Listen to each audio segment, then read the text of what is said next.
ಛಾಯಾಗ್ರಹಣ ವಿಶೇಷ ಕಾರ್ಯಕ್ರಮಕ್ಕೆ ಸ್ವಾಗತ. ನಾನಂಜು. ಬಹುಶಃ ಪ್ರತಿಯೊಂದು ಸಭೆ ಸಮಾರಂಭಗಳಲ್ಲಿ ಫೋಟೋಗ್ರಾಫಿ ಅಥವಾ ಫೋಟೋಸ್ ಇಲ್ಲದೆ ಒಂದು ಸಭೆ ಸಮಾರಂಭ ಅನ್ನುವಂಥದ್ದು ಅಪೂರ್ಣ. ಆ ಒಂದು ಸವಿ ನೆನಪುಗಳನ್ನ ಚಿತ್ರಣ ಮಾಡುವಂಥದ್ದು ಅಥವಾ ನಮ್ಮ ಒಂದು ನೆನಪುಗಳನ್ನ ಯಾವ ರೀತಿ ನಾವು ಸ್ಟೋರೇಜ್ ಅನ್ನ ಮಾಡಬಹುದು, ಇಲ್ಲೆಲ್ಲದೂ ಕೂಡ ನಮಗೆ ಫೋಟೋಗ್ರಾಫಿಯಿಂದ ಮಾತ್ರ ಸಾಧ್ಯವಾಗುತ್ತೆ. ಹಾಗೆ ಆದಂತಹ ಒಂದು ಸನ್ನಿವೇಶಗಳನ್ನ ಮತ್ತೆ ಮೆಲುಕು ಹಾಕ್ಲಿಕ್ಕೆ ಕೂಡ ಫೋಟೋಗ್ರಾಫಿ ಅನ್ನುವಂಥದ್ದು ಒಂದು ರೀತಿಯಾದಂತಹ ಭಾವನಾತ್ಮಕ ಸಂಬಂಧವನ್ನ ನಮ್ಮ ಜೊತೆ ಬೆರೆತುಕೊಂಡಿದೆ. ಸೊ ಈ ಒಂದು ಫೋಟೋಗ್ರಾಫಿಗೆ ಆದಂತಹ ಬಹಳಷ್ಟು ತಮ್ಮದೇ ಆದಂತಹ ರೀತಿಯಲ್ಲಿ ಆ ಒಂದು ಫೀಲ್ಡ್ ನಲ್ಲಿ ಹವ್ಯಾಸಿ ಫೋಟೋಗ್ರಾಫರ್ಸ್ ಆಗಿರ್ಬೋದು ಅಥವಾ ವೃತ್ತಿಪರರಾಗಿರ್ಬೋದು ಇದ್ದಾರೆ. ಆದ್ರೆ ಇವರಿಗೆ ತಮ್ಮದೇ ಆದಂತಹ ರೀತಿಯಲ್ಲಿ ಸಮಸ್ಯೆಗಳಿದೆ.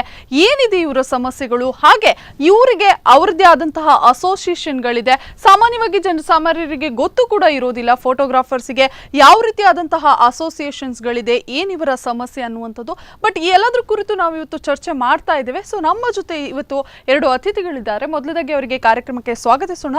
ಮೊದಲದಾಗಿ ನಮ್ಮ ಜೊತೆ ವಿಲ್ಸನ್ ಅವರಿದ್ದಾರೆ. ಇವರು ಜಿಲ್ಲಾಧ್ಯಕ್ಷರು SKPA. ಮೊದಲದಾಗಿ ಅವರಿಗೆ ಕಾರ್ಯಕ್ರಮಕ್ಕೆ ಸ್ವಾಗತಿಸೋಣ. ನಮಸ್ತೆ ಸರ್, ತಮಗೆ ಕಾರ್ಯಕ್ರಮಕ್ಕೆ ಸ್ವಾಗತ. ಹಾಗೆ ದಯಾನಂದ್ ಬಂಟ್ವಾಳ ಅವರು ಕೂಡ ಇದ್ದಾರೆ, ಪ್ರಧಾನ ಕಾರ್ಯದರ್ಶಿ SKPA ಅವರದು.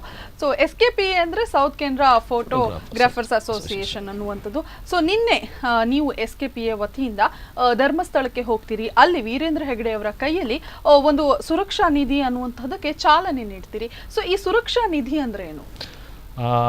ಛಾಯಾಗ್ರಾಹಕರಿಂದ ಛಾಯಾಗ್ರಾಹಕರಿಗೋಸ್ಕರ ಛಾಯಾಗ್ರಾಹಕರಿಗಾಗಿ ಈ ಒಂದು ಸುರಕ್ಷಾ ಯೋಜನೆಯನ್ನು, ಯಾಕೆಂದೇಳಿದರೆ ಪ್ರಸ್ತುತ ನಾವು ನೋಡ್ತಾ ಇದ್ದೇವೆ, ಛಾಯಾಗ್ರಹಣ ಮಾಡುವ ನಿಟ್ಟಿನಲ್ಲಿ ಛಾಯಾಗ್ರಾಹಕರು ಫಂಕ್ಷನಿಗೆ ಅಥವಾ ಕಾರ್ಯಕ್ರಮಗಳಿಗೆ ತೆರಳುವಾಗ ಮರಳುವಾಗ ಆಗುವ ಅನಾಹುತಗಳಿಂದ ತುಂಬ ಛಾಯಾಗ್ರಾಹಕರು ಚಿಕಿತ್ಸೆ ಪಡಿತಾ ಇದ್ದಾರೆ. ಕೆಲವೊಬ್ಬರು ಆಕಸ್ಮಿಕವಾಗಿ ಸಾವನ್ನಪ್ಪಿದ್ದಾರೆ. ಆ ನಿಟ್ಟಿನಲ್ಲಿ ಆ ಛಾಯಾಗ್ರಾಹಕರಿಗೆ ನಮ್ಮ ಸಂಘಟನೆಯಿಂದ ನಾವೇ ಸದಸ್ಯರು ಒಟ್ಟುಗೂಡಿಸಿದ ಹಣದಿಂದ ಅವ್ರಿಗೇನಾದರೂ ಸಹಾಯ ಆಗಬೇಕು, ಅವರ ಕುಟುಂಬ ವರ್ಗದ ಸಹಾಯ ಆಗಬೇಕು, ಅವರ ಇದರ ಚಿಕಿತ್ಸೆಯ ವೆಚ್ಚಗಳು ಭರಿಸುವಲ್ಲಿ ನಮ್ಮಿಂದ ನಮಗಾಗಿ ಏನಾದರೂ ಸಹಾಯ ಆಗುವ ನಿಟ್ಟಿನಲ್ಲಿ ನಾವೊಂದು ಛಾಯಾಗ್ರಾಹಕರಿಗಾಗಿ ಸುರಕ್ಷಾ ನಿಧಿಯನ್ನು ಆರಂಭಿಸಿದ್ದೇವೆ. ಅದು ನಿನ್ನೆ ಪೂಜ್ಯ ಕಾವಂದ್ರಿಂದ ಬೆಳಗ್ಗೆ 9:30 ಗಂಟೆಗೆ ಅವರು ಅದನ್ನು ಎಲ್ಲ ನಮ್ಮ ವಲಯದ 14 ವಲಯದ ಪದಾಧಿಕಾರಿಗಳ, ಜಿಲ್ಲಾ ಸಲಹಾ ಸಮಿತಿ ಸದಸ್ಯರುಗಳ, ಮಾಜಿ ಅಧ್ಯಕ್ಷರುಗಳು ಹಾಗೂ ಪ್ರಸ್ತುತ ಪದಾಧಿಕಾರಿಗಳ ಸಮ್ಮುಖದಲ್ಲಿ ನಮ್ಮ ಪೂಜ್ಯ ಕಾವಂದ್ರು ಅದನ್ನು ನಾವು ಲೋಕಾರ್ಪಣೆಯನ್ನು ಮಾಡಿದ್ದಾರೆ. ಅದರ ಪ್ರಯೋಜನ ದಕ್ಷಿಣ ಕನ್ನಡ ಹಾಗೂ ಉಡುಪಿ ಜಿಲ್ಲೆಯ ಸುಧಾರಣ 3600 ಛಾಯಾಗ್ರಾಹಕರಿಗೆ ಸಿಗುವಂತ ನಿಟ್ಟಿನಲ್ಲಿ ಆ ನಿಧಿಯನ್ನು ನಾವು ಆರಂಭಿಸಿದ್ದೇವೆ. ಸೊ ನೀವು ಅಂದ್ರೆ SKPA ಯಲ್ಲಿದ್ದೀರಿ. ಸೊ ಇದರಲ್ಲಿ ಎಷ್ಟು ಮೆಂಬರ್ಸ್ಗಳು ಬರ್ತಾರೆ? ಹಾಗೇನೆ ಉಡುಪಿ ಹಾಗೂ ದಕ್ಷಿಣ ಕನ್ನಡಕ್ಕೆ ಒಂದೇ ಒಂದು ಅಸೋಸಿಯೇಷನ್ ಅನ್ನುವಂಥದ್ದಿದೆ.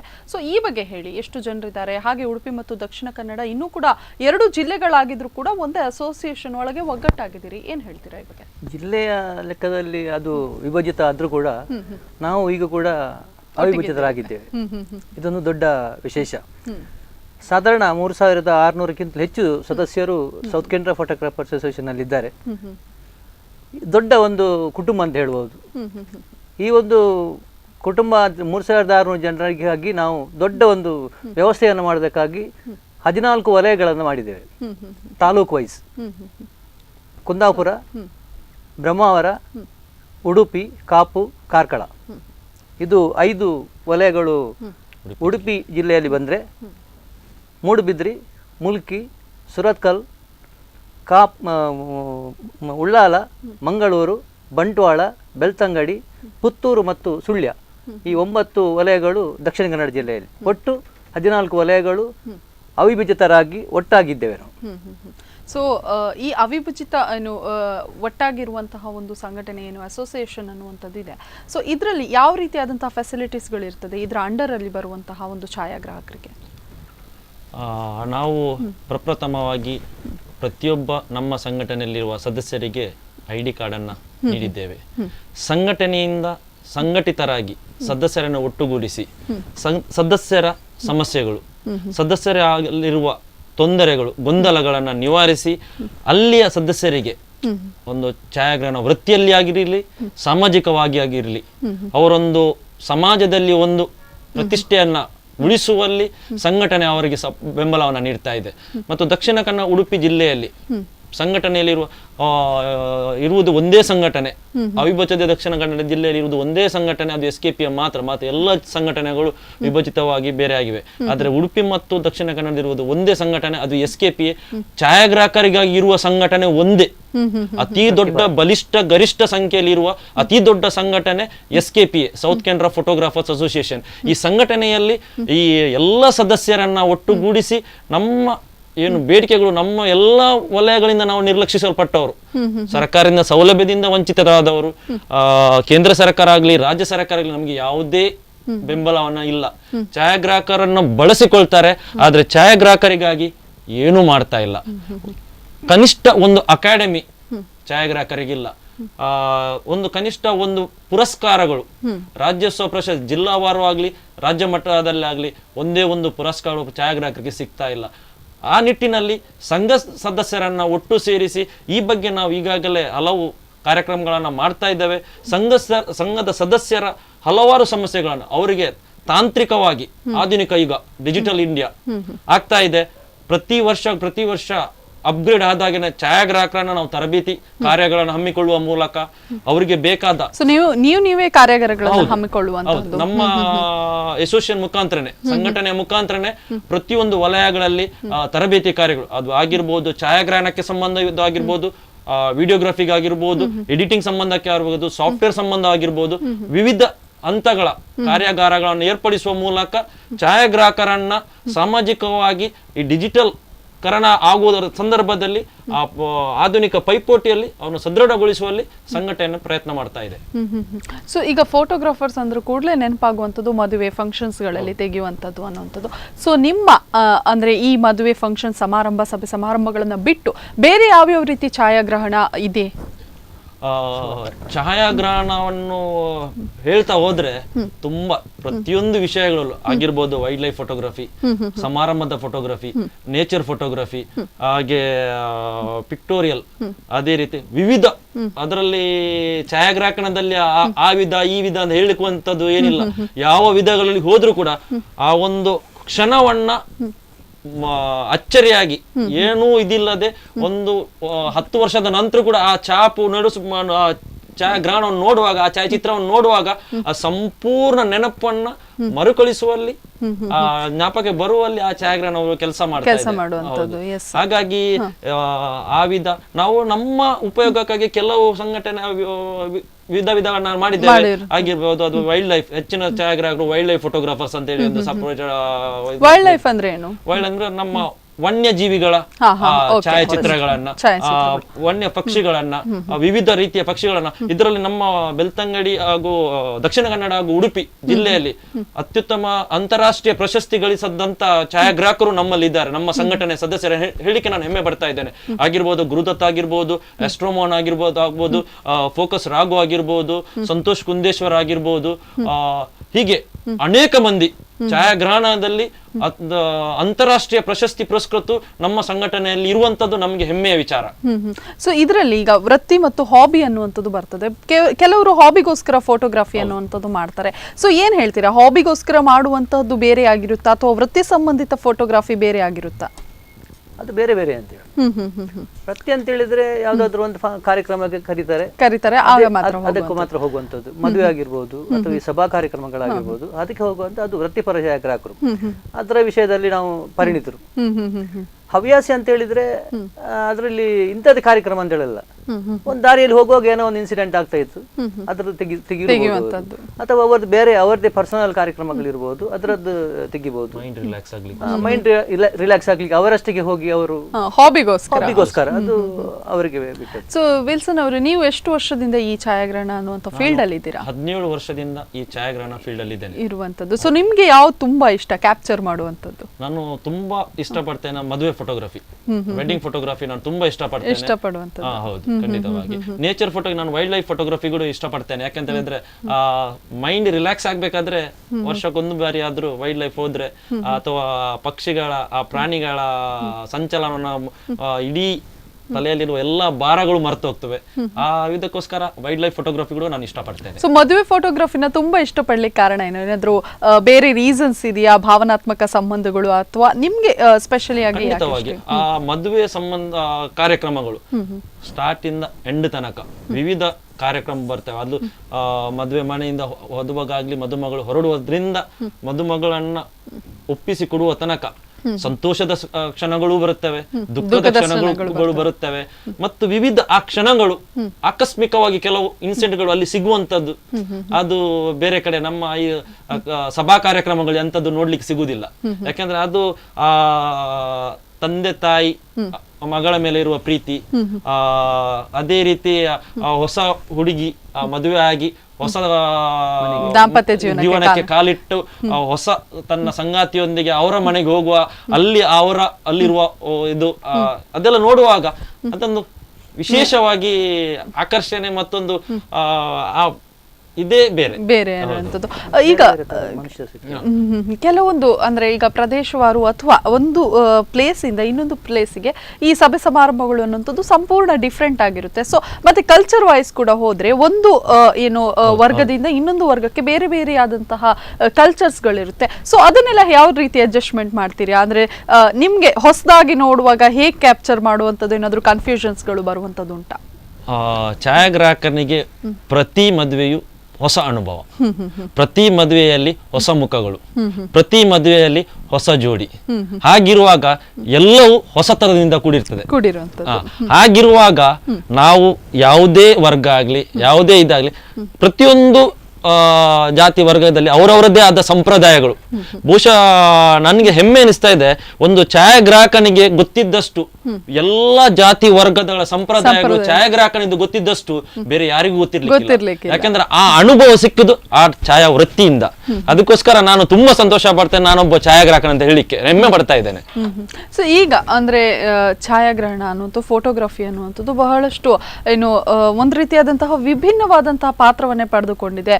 ಏನು ಮದುವೆ ಫಂಕ್ಷನ್ಸ್ ಗಳಿಗೆ ಪ್ರೀ ಫೋಟೋ ಶೂಟ್ ಅನ್ನುವಂತ ಮಾಡುವಂತದ್ದು ಆಗಿರ್ಬೋದು, ಎಂಗೇಜ್ಮೆಂಟ್ ಫಂಕ್ಷನ್ಸ್ ಗಳಿಗೆ. ಬಟ್ ಕೆಲವರು ಹೇಳ್ತಾರೆ ಇದು ಬಡವರ್ಗಕ್ಕೆ ಸೀಮಿತವಾದಂತದ್ದಲ್ಲ, ಛಾಯಾಗ್ರಹ ಅನ್ನುವಂಥದ್ದು ಬಹಳಷ್ಟು ದುಬಾರಿ ಆಗಿದೆ ಅನ್ನುವಂಥದ್ದು. ಏನ್ ಹೇಳ್ತೀರಾ ಈ ಬಗ್ಗೆ? ಖಂಡಿತವಾಗಿ ಇದು ಈಗಿನ ಡಿಜಿಟಲ್ ಇಂಡಿಯಾ. ಮೊದಲು ನಾವು ಒಂದು ಛಾಯಾ ಉಪಕರಣಗಳು ನಮ್ಮ ಕ್ಯಾಮರಾಗಲಿ ಅದಕ್ಕೆ ಇನ್ವೆಸ್ಟ್ಮೆಂಟ್ ಲೋ ಇನ್ವೆಸ್ಟ್ಮೆಂಟ್ ಕಡಿಮೆ ಇತ್ತು. ಕ್ಯಾಮರಾಗಳು ರೋಲ್ ಕ್ಯಾಮರಾಗಳು ಇದ್ದವು. ಒಂದು ರೋಲ್ 100-125 ರೂಪಾಯಿ ಸಿಕ್ತಿತ್ತು. ಕ್ಯಾಮರಾಗಳು ಒಂದು 10,000 15,000 ಬಂಡವಾಳ. ಟೋಟಲ್ ಅಂದ್ರೆ ಒಂದು ಬಂಡವಾಳ ಒಂದು ಛಾಯಾಗ್ರಾಹಕನಿಗೆ 50,000 ಒಂದು ಸ್ಟುಡಿಯೋ ಮಾಡ್ಲಿಕ್ಕೆ ಆಗ್ತಿತ್ತು. ಆದ್ರೆ ಈಗಿನ ಪರಿಸ್ಥಿತಿಯಲ್ಲಿ ಡಿಜಿಟಲೀಕರಣ ಆದ ಮೇಲೆ, ಡಿಜಿಟಲ್ ತಂತ್ರಜ್ಞಾನ ಬಂದ ಮೇಲೆ ಒಂದು ಛಾಯಾಗ್ರಾಹಕನ ಇನ್ವೆಸ್ಟ್ಮೆಂಟ್ ಕಡಿಮೆ ಅಂದ್ರು 1.5 ಲಕ್ಷದಿಂದ ಮೇಲೆ. ಒಂದು ಕ್ಯಾಮರಾವನ್ನು ಒಂದು ಒಳ್ಳೆ ಫುಲ್ ಫ್ರೇಮ್ ಕ್ಯಾಮರಾ ತಗೊಳ್ಬೇಕಾದ್ರೆ 1.5 ಲಕ್ಷ ಬೇಕು. ಅದೇ ರೀತಿ ವಿವಿಧ ಉಪಕರಣಗಳು, ಅದಕ್ಕೆ ಖಾಲಿ ಕ್ಯಾಮರಾ ತಗೊಂಡ್ರೆ ಸಾಕಾಗುದಿಲ್ಲ ಅಂತ ಹೇಳುವಾಗ ಇನ್ವೆಸ್ಟ್ಮೆಂಟ್ ಹೆವಿ. ಮತ್ತೆ ಈ ಬಡವರ್ಗ ಮತ್ತು ಪ್ರೀ ವೆಡ್ಡಿಂಗ್, ಯಾಕಂತ ಹೇಳಿದ್ರೆ ಈ ಸಂದರ್ಭದಲ್ಲಿ ಆ ಕಾರ್ಯಕ್ರಮ ಯಾವ ಮನೆಯಲ್ಲಿ ಬಡವರ್ಗದವರಿಗೆ ನಾವು ಅವರಿಗೆ ತಕ್ಕಂತೆ ಅವರ ಅಭಿಪ್ರಾಯದಂತೆ ಅವರ ಬಜೆಟ್ಗೆ ತಕ್ಕಂತೆ ನಾವು ಮಾಡಿಕೊಡ್ಬೇಕು. ಕೆಲವರಿಗೆ ದುಡ್ಡುಂಟು, ಅವ್ರಿಗೆ ಇದು ಬೇಕು ಅದು ಬೇಕು, ಪ್ರೀ ವೆಡ್ಡಿಂಗ್ ಬೇಕು, ಪೋಸ್ಟ್ ವೆಡ್ಡಿಂಗ್ ಬೇಕು, ಖಂಡಿತವಾಗಿ ಛಾಯಾಗ್ರಾಹಕರು ರೆಡಿ ಇದ್ದಾರೆ. ಯಾಕಂತ ಹೇಳಿದ್ರೆ ಅದು ಒಂದು ಆದಾಯದ ಮೂಲವೂ ಕೂಡ ಹೌದು ಛಾಯಾಗ್ರಾಹಕರಿಗೆ. ಮತ್ತೊಂದು ಅವರಿಗೊಂದು ಅವರ ಒಂದು ಜೀವನದಲ್ಲಿ ಆಗುವ ಒಂದು ವಿಶೇಷ ಕ್ಷಣಗಳನ್ನ ನೆನಪಿನಲ್ಲಿಡುವಂತದ್ದು ಅವರಿಗೊಂದು ಸಿಗುವಂತದ್ದು. ಹಾಗಾಗಿ ಅದಕ್ಕೂ ಮತ್ತೆ ಇದಕ್ಕೂ ಆ ದುಡ್ಡಿದ್ದವರು ಮಾತ್ರ ಕ್ಯಾಂಡಿಡೇಟ್ ಮತ್ತೆ ಪೋಸ್ಟ್ ವೆಡ್ಡಿಂಗ್ ಪ್ರೀ ವೆಡ್ಡಿಂಗ್ ಹೋಗ್ತಾರೆ ಹೊರತು ಪಾಪದವರು ಅದನ್ನು ಕೀಳಿಕ್ಕೆ ಹೋಗುದಿಲ್ಲ, ಮಾಡ್ಲಿಕ್ಕೆ ಹೋಗುದು. ಅವರದ ಬಜೆಟ್ ಎಷ್ಟು ಉಂಟು ಅಷ್ಟಕ್ಕೆ ಇಷ್ಟಕ್ಕೆ ನನ್ನಲ್ಲಿ ಇರುವುದು. ನೀವು ಅಂದ್ರೆ ಅವರ ಫೈನಾನ್ಷಿಯಲ್ ನೋಡಿ ಇಷ್ಟರೊಳಗೆ ಮಾಡಿಕೊಡುವಂತದ್ದು, ಯಾವ ರೀತಿ ಬೇಕು ಆ ರೀತಿ ಮಾಡುವಂತದ್ದು. ನೀವು ಎಷ್ಟು ವರ್ಷ ಆಯ್ತು ಈ ಒಂದು ಫೀಲ್ಡ್ ಅಲ್ಲಿ? ನಾನು ಈ ಫೀಲ್ಡ್ ಅಲ್ಲಿ 20 ವರ್ಷ ಆಯ್ತು. 20 ವರ್ಷ ಆಯ್ತು. ಒಂದು 7 ವರ್ಷ ಒಂದು ಸ್ಟುಡಿಯೋದಲ್ಲಿ ಕೆಲಸ ಮಾಡ್ತಿದ್ದೆ. ಈಗ 13 ವರ್ಷ ಆಗಿ 14ನೇ ವರ್ಷ ನನ್ನ ಸ್ವಂತ ಸ್ಟುಡಿಯೋ ಬಂಟ್ವಾಳದಲ್ಲಿ. ಸೊ ಈಗ 20 ವರ್ಷದ ಹಳೆಯದಾದ ಕ್ಯಾಮ್ರಾ ಹಾಗೆ ಈಗ ಬಂದಿರುವಂತಹ ಕ್ಯಾಮ್ರಾಗೆ ಬಹಳಷ್ಟು ಡಿಫರೆನ್ಸ್ ಇದೆ. ಸೊ ಯಾವ ರೀತಿ ಅಪ್ಡೇಟ್ ಆಗ್ತಾ ಇರ್ತೀರಾ? ಡಿಫರೆನ್ಸ್ ಅಂದ್ರೆ ಅದು ಈಗ ನೆಗೆಟಿವ್ ಟೈಮ್ ಇದ್ದಿದ್ದು ಗೊತ್ತಾಯ್ತಾ. ಅದು ಈಗ ಎಲ್ಲಿಯೂ ಇಲ್ಲ. ನಾವೀಗ ನೆಗೆಟಿವ್ ಹಾಕಿ ಫೋಟೋ ತೆಗೆದ್ರು ಕೂಡ ಅದಕ್ಕೆ ಅದರ ರೋಲ್ ಸಿಕ್ಕುದಿಲ್ಲ, ಮತ್ತೆ ಅದನ್ನು ಡೆವಲಪ್ ಮಾಡುವಂಥದ್ದು ವ್ಯವಸ್ಥೆ ಕೂಡ ಇಲ್ಲ ಇಲ್ಲಿ ಕೂಡ ಇಲ್ಲ. ಅದರಿಂದ ಅದು ಹೋಯ್ತು. ನಮ್ಮ ಅಪ್ಡೇಟ್ ಆಗ್ತಾ ಇರ್ತೀರಾ, ಆಗ್ತಾ ಇರಬೇಕು ನಾವು. ಸೊ ಈಗ ಡಿಜಿಟಲ್, ಅದರಿಂದ ಡಿಜಿಟಲ್ ಪ್ರಕಾರ ಹೋಗ್ತಾ ಇದ್ದೇವೆ.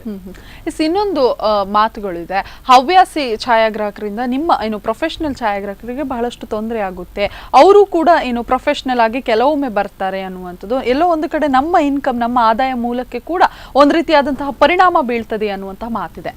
ಖಂಡಿತವಾಗಿಯೂ ನಾವು ಈಗ ವೃತ್ತಿಪರ ಛಾಯಾಗ್ರಾಹಕರು, ಯಾಕೆಂತ ಹೇಳಿದ್ರೆ ಛಾಯಾ ವೃತ್ತಿಯನ್ನೇ ನಂಬಿಕೊಂಡು ಅವರ ಕುಟುಂಬ ವರ್ಗದವರನ್ನ, ಅವರ ಮಕ್ಕಳನ್ನ ಸಾಕುತ್ತಿರುವಂತದ್ದು ವೃತ್ತಿಪರ ಛಾಯಾಗ್ರಾಹಕರು.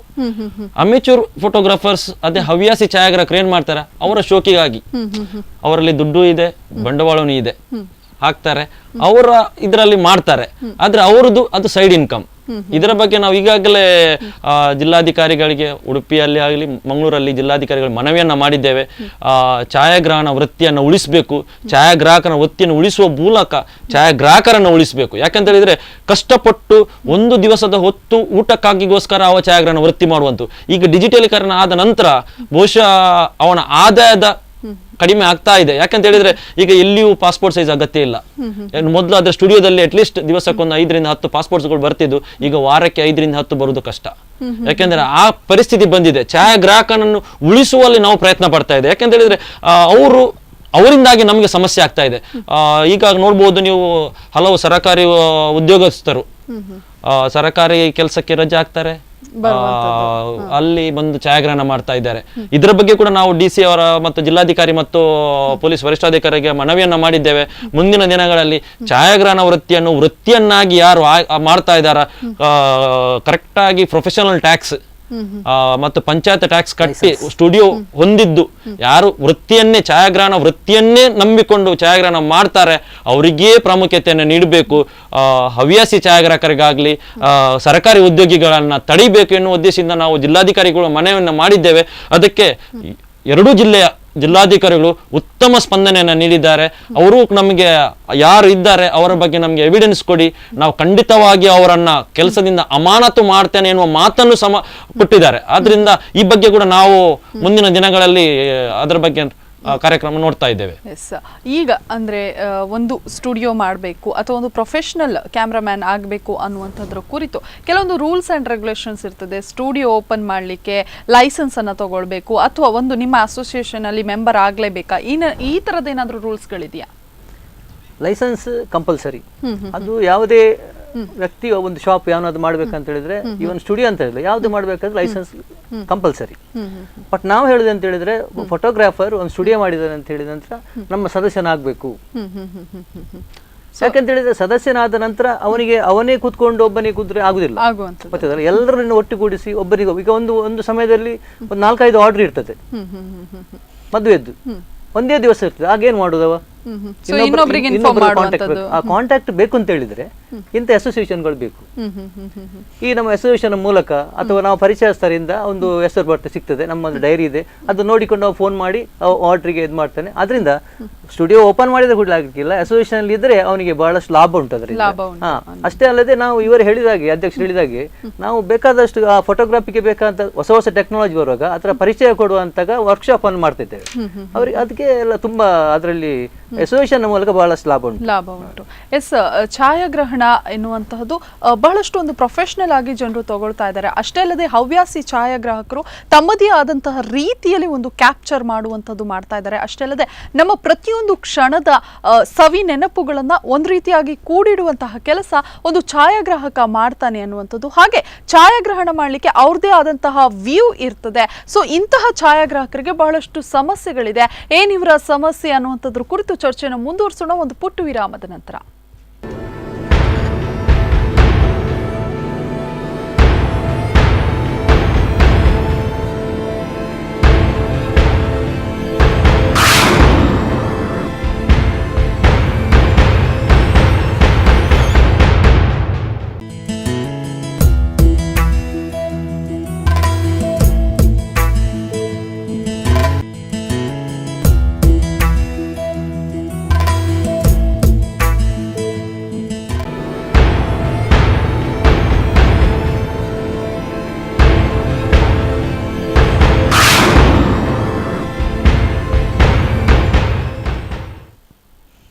ಛಾಯಾಗ್ರಹಣ ವಿಶೇಷ ಕಾರ್ಯಕ್ರಮಕ್ಕೆ ಮತ್ತೊಮ್ಮೆ ಸ್ವಾಗತ. ಈ ಛಾಯಾಗ್ರಾಹಕರು ತಮ್ಮ ಹವ್ಯಾಸಕ್ಕೋಸ್ಕರ ಮಾಡ್ತಾರ ಅಥವಾ ವೃತ್ತಿಗೋಸ್ಕರ ಈ ಒಂದು ಕೆಲಸವನ್ನ ಮಾಡ್ತಾರ ಅನ್ನುವಂಥದ್ದು ಬಹಳಷ್ಟು ಜನರಿಗೆ ಸಂಶಯ ಇದೆ. ಬಹುಶಃ ಈ ಬಗ್ಗೆ ಮಾತನಾಡಲಿಕ್ಕೆ ನಮ್ಮ ಜೊತೆ ದಯಾನಂದ್ ಹಾಗೂ ವಿಲ್ಸನ್ ಅವರಿದ್ದಾರೆ. ಬಹುಶಃ ಪ್ರತಿಯೊಬ್ಬರಿಗೂ ಒಂದು ರೀತಿಯಾದಂತಹ ಕನ್ಫ್ಯೂಷನ್ಸ್ ಇರುತ್ತೆ. ಫೋಟೋಗ್ರಫಿಯಲ್ಲಿ ಇಂಟ್ರೆಸ್ಟ್ ಇದ್ದವ್ರು ಮಾತ್ರ ಈ ಫೀಲ್ಡಿಗೆ ಹೋಗ್ತಾರೆ, ಎಲ್ಲರಿಂದ ಆಗುವಂತಹ ಕೆಲಸ ಅಲ್ಲ ಅನ್ನುವಂಥದ್ದು ಹೌದಾ? ಇದು ಬಹುಶಃ ಇದು ಖಂಡಿತ ಸತ್ಯ. ಯಾಕೆಂತ ಹೇಳಿದ್ರೆ ಛಾಯಾಗ್ರಹಣ ಒಂದು ಕಲೆ. ಆ ಕಲೆಯನ್ನ ರೂಢಿಸಿಕೊಂಡವ ಮಾತ್ರ ಛಾಯಾಗ್ರಾಹಕ. ಯಾಕೆಂದ್ರೆ ಮೊದಲೊಂದು ಗಾದೆ ಇತ್ತು, ಕವಿಗೆ ಕಾಣದ್ದು ರವಿಗೆ ಕಾಣದ್ದು ಕವಿ ಕಂಡದ್ದು. ಈಗ ಕವಿ ಕಾಣದ್ದನ್ನ ಛಾಯಾಗ್ರಾಹಕ ಕಾಣ್ತಾ ಇದ್ದಾನೆ. ಯಾಕೆಂತ ಹೇಳಿದ್ರೆ ಅವು ಕವಿಯು ಕವಿಯನ್ನು ಇದನ್ನು ಬರಿಬಹುದು, ಕವಿತೆಯನ್ನ ಬರಿಬಹುದು. ಆದ್ರೆ ಛಾಯಾಗ್ರಾಹಕ ತೆಗೆದ ಆ ಛಾಯಾಚಿತ್ರ ಅದು ಇಡೀ ಕಥೆಯನ್ನ ಮರುಕಳಿಸುವಂತೆ ಆಗಿರ್ತದೆ. ಹಾಗಾಗಿ ಖಂಡಿತವಾಗಿಯೂ ಛಾಯಾಗ್ರಾಹಕನಾಗಬೇಕಾದ್ರೆ ಕಷ್ಟವೂ ಇದೆ. ಅವನು ಸಾಮಾಜಿಕವಾಗಿಯೂ ಆರ್ಥಿಕವಾಗಿಯೂ ಎಲ್ಲ ವಿಚಾರಗಳು ಸದೃಢನೂ ಆಗಿರ್ಬೇಕಾಗ್ತದೆ. ಎಲ್ಲ ವಿಚಾರಗಳನ್ನು ಎಲ್ಲ ರೀತಿಯ ಜನರೊಂದಿಗೆ ಉತ್ತಮ ಬಾಂಧವ್ಯವನ್ನು ರೂಢಿಸಿಕೊಳ್ಳುವಂತನಾಗಿರ್ಬೇಕಾಗ್ತದೆ. ಯಾಕೆಂದರೆ ಸಮಾಜದಲ್ಲಿ ಒಂದು ಛಾಯಾಗ್ರಾಹಕ ಯಾವುದೇ ಸಮಾರಂಭಗಳಲ್ಲಿ ವೇದಿಕೆಯ ಮೇಲಿರ್ತಾನೆ. ಸಭಾ ಸಮಾರಂಭದಲ್ಲಿರುವ ಗಣ್ಯರ ಆಗಿರ್ಬೋದು, ಎಲ್ಲರ ಮುಂದೆ ಅವ ಇರ್ತಾನೆ. ಅಲ್ಲಿ ಆಗುವ ಸಣ್ಣ ಪುಟ್ಟ ಹೆಚ್ಚು ಕಮ್ಮಿಗಳನ್ನ ಅಲ್ಲಿ ಸರಿಪಡಿಸಿಕೊಂಡು ಹೋಗುವ ಛಾಯಾಗ್ರಾಹಕ. ಹಾಗಿರುವಾಗ ಎಲ್ಲ ವಿಚಾರಗಳಲ್ಲಿ ಕೂಡ ಅವ ಬೇರೆದಾದಂತ ಒಂದು ವ್ಯೂ ಇರ್ಬೇಕು. ಹೌದೌದು, ಖಂಡಿತ. ಈಗ ಕ್ಯಾಮ್ರಾಸ್ಗಳಲ್ಲಿ ಬಹಳಷ್ಟು ಕಾಸ್ಟ್ಲಿಯಸ್ ಕ್ಯಾಮ್ರಾಗಳಿರುತ್ತೆ. ಸೊ ಅವುಗಳನ್ನ ಯಾವ ರೀತಿ ನೀವು ಸೇಫ್ಟಿ ಮಾಡ್ತೀರಾ? ಅದಕ್ಕೋಸ್ಕರನೇ ಕೆಲವು ನಾವು ನಮ್ಮ ಕ್ಯಾಮರಾಗಳನ್ನ ಸುಲಭ ರೀತಿಯಲ್ಲಿ ಕೂಡ ನಾವು ಸೇಫ್ಟಿ ಮಾಡುವಂಥದ್ದು. ಯಾಕೆಂದ್ರೆ ಅದ್ರ ಯಾವಾಗಲೂ ನಮ್ಮಲ್ಲಿರುವ ಸಮಸ್ಯೆ ಏನಂತ ಹೇಳಿದ್ರೆ, ನಮ್ಮಲ್ಲಿರುವುದು moisturise weather. South Canara Udupi district moisturise weather. Dry weather ಆದ್ರೆ ಅಷ್ಟೊಂದು ದೊಡ್ಡ ಸಮಸ್ಯೆಗಳು ಬರುವುದಿಲ್ಲ. ಮಾಯಿಶ್ಚರೈಸ್ ವೆದರ್ ಆದ್ರಿಂದ ನಮ್ಮ ಕ್ಯಾಮರಾದಲ್ಲಿರುವ ಲೆನ್ಸ್ಗಳು ಯಾವಾಗ ಖಂಡಿತವಾಗಿ ಫಂಗಸ್ ಬಂದು ಕ್ಯಾಮರಾಗಳು ಕೆಟ್ಟೋಗುವ ಸಮಸ್ಯೆಗಳು ತುಂಬಾ.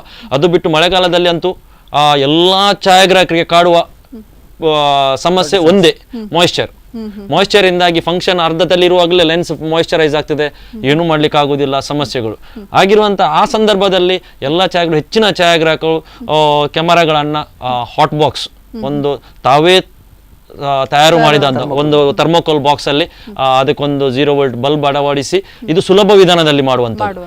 ಮತ್ತು ದುಬಾರಿ ವೆಚ್ಚದಲ್ಲಿ ಕೂಡ ಮಾರ್ಕೆಟ್ ಅಲ್ಲಿ ಕೂಡ ಅದಕ್ಕೆ ಬೇಕಾದ ಪರಿಕರಗಳು, ಹಾಟ್ ಬಾಕ್ಸ್ಗಳು ಸಿಗುತ್ತವೆ. ಅದಲ್ಲದೆ ಫಂಕ್ಷನ್ಗಳಿಗೆ ತೆರಳುವಾಗ ಮತ್ತು ಮರಳುವಾಗ ನಾವು ಹಾಕುವ ಬ್ಯಾಗ್ ಅಲ್ಲಿ ಸಿಲಿಕಾನ್ ಪ್ಯಾಕೆಟ್ಗಳನ್ನು ಹಾಕುವ ಮೂಲಕ ಮಾಯಿಶ್ಚರ್ ಅನ್ನ ತಡೆಗಟ್ಟುವಲ್ಲಿ ನಾವು ಮಾಡ್ತಾ ಇದ್ದೇವೆ. ಮತ್ತೆ ವಿಶೇಷವಾಗಿ ಈ ಮಾಯಿಶ್ಚರ್ ಇಂದಾಗಿ ಮಾತ್ರ ಕ್ಯಾಮರಾಗಳಿಗೆ ಸಮಸ್ಯೆ ಹೊರತು ಬೇರೆ ಯಾವ ಸಮಸ್ಯೆಗಳು ಇರುವುದಿಲ್ಲ. ತಾಂತ್ರಿಕ ಸಮಸ್ಯೆಗಳು ಆವಾಗ ಬಂದೇ ಬರ್ತವೆ, ಅದನ್ನು ಏನು ಮಾಡ್ಲಿಕ್ಕೆ ಆಗುದಿಲ್ಲ, ಅನ್ಎಕ್ಸ್ಪೆಕ್ಟೆಡ್. ಈಗ ಆಧುನಿಕ ಯುಗದಲ್ಲಿ ಹೊಸ ಹೊಸ ಡಿಜಿಟಲ್ ಕ್ಯಾಮ್ರಾಗಳು ಬರ್ತಾ ಇದೆ. ಸೊ ಅದರ ಜೊತೆಗೆ ಪ್ರತಿಯೊಂದು ಮೊಬೈಲ್ ನಲ್ಲೂ ಕೂಡ ಒಂದೊಂದು ಕ್ಯಾಮ್ರಾಗಳಿರುತ್ತೆ. ಸೊ ಈ ಮೊಬೈಲ್ ಕ್ಯಾಮ್ರಾಗಳು ಜನರು ಬಹುಶಃ ನಾವು ಕೂಡ ಒಂದು ರೀತಿಯಾದಂತಹ ಫೋಟೋಗ್ರಾಫರ್ ಆಗ್ತೀವಿ, ನಮಗೂ ಕೂಡ ಫೋಟೋಸ್ ತೆಗಿಲಿಕ್ಕೆ ಬರ್ತದೆ ಅನ್ನುವಂಥದ್ದು. ಆದ್ರೆ ಒಂದು ವೃತ್ತಿಪರರಾದಂತಹ ಕ್ಯಾಮ್ರಾಮ್ಯಾನ್ಸ್ ನ ಒಂದು ವ್ಯೂಸೇ ಬೇರೆ, ಹಾಗೇನೆ ಈ ಮಾಮೂಲಿಯಾಗಿ ತೆಗೆಯುವಂಥದ್ದು ವ್ಯೂಸೇ ಬೇರೆ. ಸೊ ಈ ಮೊಬೈಲ್ ಫೋಟೋಗ್ರಾಫಿಗೂ ನಿಮ್ಮ ಒಂದು ಡಿಜಿಟಲ್ ಫೋಟೋಗ್ರಾಫಿಗೂ ಯಾವ ರೀತಿಯಾದಂತಹ ಡಿಫ್ರೆನ್ಸ್ ಇದೆ? ಮೊಬೈಲ್ನ ಸ್ಕ್ರೀನಲ್ಲಿ ನೋಡಿದ್ರೆ ಅದು ಪರ್ಫೆಕ್ಟ್, ಒಳ್ಳೇದು. ಬಟ್ ಅದನ್ನು ಎನ್ಲಾರ್ಜ್ ಮಾಡುವಾಗ ಅದರಲ್ಲಿ ಏನೂ ಇಲ್ಲ. ಸೊ ಡಿಫರೆನ್ಸ್ ಅದೇ, ನಾವೇನು ಲೆನ್ಸ್ ಅನ್ನ ಯೂಸ್ ಮಾಡಿಕೊಂಡು ನಮ್ಮ ಈ ಬಾಡಿ ಇದೆ, ಕ್ಯಾಮರಾದ ಬಾಡಿ, ಅದಕ್ಕೂ ಇದಕ್ಕೂ ತುಂಬಾ ಡಿಫರೆನ್ಸ್ ಇದೆ. ಅದೇ ಹೇಳಿದಲ್ಲ, ಒಂದು ಕಾಲ್ಪನಿಕ ಆ ಒಂದು ಸಂದರ್ಭಕ್ಕೆ ಓಕೆ, ಅದು ಮೊಬೈಲ್ ಅಲ್ಲಿ ತೆಗೆದದ್ದು ಒಳ್ಳೆ ಬಂದಿದೆ, ಆ ಒಂದು ಸ್ಕ್ರೀನ್ ನೋಡಿ. ಅದರಿಂದ ಹೊರಗಡೆ ಬಂದ್ರೆ ಅದು ಸಿಸ್ಟಮ್ಗೆ ಹಾಕಿ ನೋಡುವಾಗ ಅದ್ರಲ್ಲಿ ಏನಿಲ್ಲ. ನಮ್ಮಲ್ಲಿ ತುಂಬಾ ಬರ್ತದೆ ಅಂತದ್ದು, ಆದ್ರೆ ನಮ್ಮ ಫೋಟೋಗ್ರಫಿಗೆ ಮತ್ತು ಅದಕ್ಕೆ ತುಂಬಾ ಡಿಫರೆನ್ಸ್. ಯಾವ್ದಾದ್ರು ಎಫೆಕ್ಟ್ಸ್ ಆಗಿದೆಯಾ ಈ ಮೊಬೈಲ್ಗೆ ಕ್ಯಾಮ್ರಾ ಫೋನ್ಸ್ ಗಳು ಬಂದ ನಂತರ ನಿಮ್ಮ ವೃತ್ತಿಗೆ? ಶೂರ್, ಖಂಡಿತ ಬಂದಿದೆ. ಯಾಕಂತ ಹೇಳಿದ್ರೆ ಮೊದಲು ನಾವು ಈ ಸರ್ಕಾರದ ಕೆಲವು ಕಾನೂನು ಇದೆ. ಈ ಮನೆ ಮಾಡುವಾಗ ಪಂಚಾಂಗದ ಫೋಟೋ ತೆಗೆಯುವುದು ಅಥವಾ ತೋಟದ ಫೋಟೋ ತೆಗೆಯುವುದು. ಒಂದು ಮನೆ ಮಾಡುವಾಗ 3 ಹಂತದಲ್ಲಿ ನಾವು ಫೋಟೋ ತೆಗಿಲಿಕ್ಕೆ ನಾವು ಅಲ್ಲಿ ಆ ಸ್ಪಾಟ್ಗೆ ಹೋಗ್ತಿದ್ದೆವು. ಕಸ್ಟಮರ್ ನಮ್ಮನ್ನು ಕರ್ಕೊಂಡು ಹೋಗ್ತಿದ್ರು. ಆದ್ರೆ ಈಗ ಏನಾಗಿದೆ ಅಂತ ಹೇಳಿದ್ರೆ, ಜನಗಳು ತುಂಬಾ ಅದೇ ಈ ಟೆಕ್ನಾಲಜಿ ಮುಂದೆ ಹೋದಾಗೆ ಜನಗಳು ಫಾರ್ವರ್ಡ್ ಆಗಿದ್ದಾರೆ. ಅವರೇ ಮೊಬೈಲ್ ಅಲ್ಲಿ ಫೋಟೋ ತೆಗೆದುಕೊಂಡು ನಮ್ಮಲ್ಲಿಗೆ ಪ್ರಿಂಟ್ ಮಾಡ್ಲಿಕ್ಕೆ ಬರ್ತಾರೆ. ಸೊ ಇದು ಕೂಡ ನಿಮ್ಮ ಒಂದು ರೀತಿಯ ವೃತ್ತಿಗೆ ಎಫೆಕ್ಟ್ ಬಿದ್ದಿದೆ, ತುಂಬಾ ಎಫೆಕ್ಟ್ ಬಿದ್ದಿದೆ.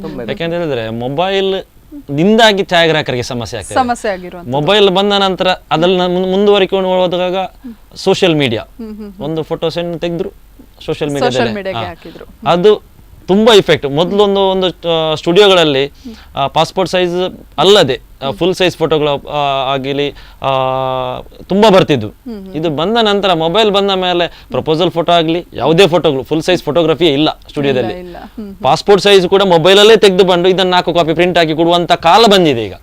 ಮೊಬೈಲ್ ಎಷ್ಟು ಛಾಯಾಗ್ರಾಹಕರನ್ನ ಕಾಡ್ತಾ ಇದೆ ಅಂತ ಹೇಳಿದ್ರೆ, ಒಂದು ಛಾಯಾಗ್ರಾಹಕರು ಎಲ್ಲರೂ ಮನಸ್ಸಲ್ಲಿ ಇರ್ಬೋದು, ಈ ಮೊಬೈಲ್ ಅಲ್ಲಿ ಕ್ಯಾಮರಾ ಇಲ್ಲದಿದ್ರೆ ಎಷ್ಟು ಒಳ್ಳೇದಿತ್ತೋ ಏನೋ. ಯಾಕೆಂದ್ರೆ ಛಾಯಾಗ್ರಾಹಕರು ಸ್ವಲ್ಪ ಆದ್ರೂ ಇನ್ನೂ ಕೂಡ ಬೆಳೀತಿದ್ರು ಏನೋ. ಇದು ಮೊಬೈಲ್ ಇಂದಾಗಿ ತುಂಬಾ ಸಮಸ್ಯೆಗಳು. ಮೊಬೈಲ್ ಅಲ್ಲಿ ಅದ್ರಲ್ಲಿ ಈಗಿನ ಬಂದ ಅಡ್ವಾನ್ಸ್ ಟೆಕ್ನಾಲಜಿಗಳು ಮೊಬೈಲ್ ಕ್ಯಾಮರಾಗಳಲ್ಲಿ ತುಂಬಾ ಬಂದಿದೆ. Mega pixel. ಈಗ ಇತ್ತೀಚೆಗೆ ಒಂದು ಹೊಸ ಮಾಡೆಲ್ ಬರ್ತಾ ಇದೆ, ನಿಮ್ಗೆ ಬೇಕಾದ ಏರಿಯರ್ ಸೆಲೆಕ್ಟ್ ಮಾಡಿ ಉಳಿದ ಪ್ರೊಫೆಷನಲ್ ಕ್ಯಾಮರಾಗಳು ಟೆಲಿಲೆನ್ಸ್ಗಳು ತೆಕೊಳ್ಳೋ ಅಗತ್ಯನೇ ಇಲ್ಲ. ಬ್ಯಾಕ್ ಗ್ರೌಂಡ್ ಇಮೇಜ್ ಬ್ಲರ್ ಮಾಡುವಂತ ಫೆಸಿಲಿಟಿಗಳು ಇರುವಂತ ಕ್ಯಾಮರಾಗಳು ಮೊಬೈಲ್ ಅಲ್ಲಿ. ಆದ್ರೆ ಏನಂತ ಹೇಳಿದಾಗೆ ಇವ್ರು ಹೇಳಿದಾಗೇನೆ ಅದು ಮೊಬೈಲ್ ಸ್ಕ್ರೀನಿಗೆ ಮಾತ್ರ ಸೀಮಿತ. ಅದನ್ನು ಕಂಪ್ಯೂಟರ್ಗೆ ಹಾಕಿ ನಮ್ಮ ಮಾನಿಟರ್ಗೆ ನಾವು ಪ್ರಿಂಟಿಂಗ್ ಹೋಗುವಾಗ ಅದರ ರಿಸಲ್ಟ್ ಏನು ಇರುವುದಿಲ್ಲ. ಮೊಬೈಲ್ ಫೋಟೋಗ್ರಫಿಗೂ ಮತ್ತು ನಮ್ಮ ಪ್ರೊಫೆಷನಲ್ ಫೋಟೋಗ್ರಫಿ ಅಜಗಜಾಂತರ ವ್ಯತ್ಯಾಸ ಇದೆ. ಆದ್ರೆ ಜನರು ಮೊಬೈಲ್ಗೆ ಜಾಸ್ತಿ ಮಾರುವಂತ. ಎಸ್, ನಿಮ್ಮ ಒಂದು ಏನು ಅಸೋಸಿಯೇಷನ್ ಇಂದ ID ಕಾರ್ಡ್ಸ್ ಗಳನ್ನ ಈಗ ಕೊಡ್ತಾ ಇದ್ದಾರೆ. ಇನ್ನು ಒಂದ್ ರೀತಿಯಾದಂತಹ ಪತ್ರಕರ್ತರಿಗೂ ಈ ಫೋಟೋಗ್ರಾಫರ್ಸಿಗೂ ಅವಿನಾಭಾವ ಸಂಬಂಧ ಅಂತಾನೆ ಹೇಳ್ಬೋದು. ಪ್ರತಿಯೊಂದು ರಿಪೋರ್ಟ್ ಮಾಡ್ಬೇಕಾದ್ರೂ ಕೂಡ ಛಾಯಾಗ್ರಾಹಕರ ಅಗತ್ಯ ಅನ್ನುವಂಥದ್ದು ಇರ್ತದೆ. ಸೊ ಈಗ ಪ್ರೆಸೆಂಟ್ ಸಿಚುವೇಶನ್, ಚುನಾವಣೆಗಳು ಹತ್ರ ಬರುವಂತಹ ಸಂದರ್ಭದಲ್ಲಿ ನಿಮ್ಮ ಈ ರೀತಿಯಾದಂತಹ ID ಕಾರ್ಡ್ಗಳು ಕೊಡುವುದರಿಂದ ಯಾವುದಾದ್ರೂ ರೀತಿಯಲ್ಲಿ ಕಾನೂನಾತ್ಮಕವಾಗಿ ಪ್ರಯೋಜನವಿದೆಯಾ? ಅದರ ಪ್ರಯತ್ನವನ್ನು ನಾವು ಮಾಡ್ತಾ ಇದ್ವಿ. ಯಾಕೆಂತೇಳಿ ನಮ್ಮಲ್ಲಿ ಪ್ರತಿಯೊಬ್ಬ ಸದಸ್ಯರಿಗೆ ನಾವು ನಮ್ಮ ಸಂಘಟನೆಯಲ್ಲಿ ಸದಸ್ಯರಾದಿಗೆ ನಾವು ID ಕಾರ್ಡನ್ನು ಕೊಟ್ಟಿದ್ದೇವೆ.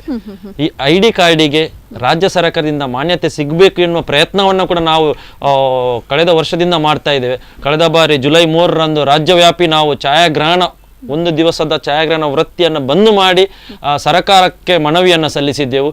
ಪ್ರಸ್ತುತ ಕಳೆದ ತಿಂಗಳಲ್ಲಿ ಉಡುಪಿಯಲ್ಲಿ ಹಾಗೂ ಮಂಗಳೂರಲ್ಲಿ DC ಜಿಲ್ಲಾಧಿಕಾರಿಗಳಿಗೆ ಮನವಿ ಮಾಡುವಾಗ ಕೂಡ ನಮ್ಮ ID ಕಾರ್ಡ್ಗೆ ಸರ್ಕಾರದಿಂದ ಮಾನ್ಯತೆ ಸಿಗಬೇಕು ಅನ್ನುವ ಉದ್ದೇಶದಿಂದ ನಾವು ಪ್ರಯತ್ನವನ್ನು ಪಟ್ಟಿದ್ದೇವೆ. ಇದಕ್ಕೆ ಪೂರಕವಾಗಿ ನಮಗೆ ಉತ್ತಮ ಬೆಂಬಲವನ್ನು ಕೊಟ್ಟಿದ್ದಾರೆ. ಪೊಲೀಸ್ ಇಲಾಖೆ, ಪೊಲೀಸ್ ವರಿಷ್ಠಾಧಿಕಾರಿಗಳು ಕೂಡ ನಮಗೆ ಉತ್ತಮ ಬೆಂಬಲವನ್ನು ನೀಡಿದ್ದಾರೆ. ID ಕಾರ್ಡ್ ಹೊಂದಿದ ಛಾಯಾಗ್ರಾಹಕರಿಗೆ ಯಾವುದೇ ಸಮಾರಂಭಗಳಿಗೆ ಮರಳುವಾಗ ತಪಾಸಣೆಗೆ ಒಳಪಡಿಸಿದಲ್ಲಿ ಈ ID ಕಾರ್ಡ್ ತೋರಿಸಿದರೆ, ಸಂಘಟನೆ ID ಕಾರ್ಡ್ ತೋರಿಸಿದಲ್ಲಿ ಯಾವುದೇ ತಪಾಸಣೆ ಮಾಡದೆ ಅವರನ್ನು ಇದು ಮಾಡ್ತೇವೆ. ಹಾಗೆ ಮುಂದೆ ಏನಾದರೂ ಅಗತ್ಯ ಬಿದ್ದಲ್ಲಿ ಠಾಣೆಗೆ ಬಂದು ವಿಚಾರಿಸ್ತೇವೆ. ಮೊಬೈಲ್ ಸಂಖ್ಯೆ ಪಡೆದವರಿಗೆ ಕಾಲ್ ಮಾಡುವ ಮುಖಾಂತರ ನಾವು ಮಾಡ್ತೇವೆ.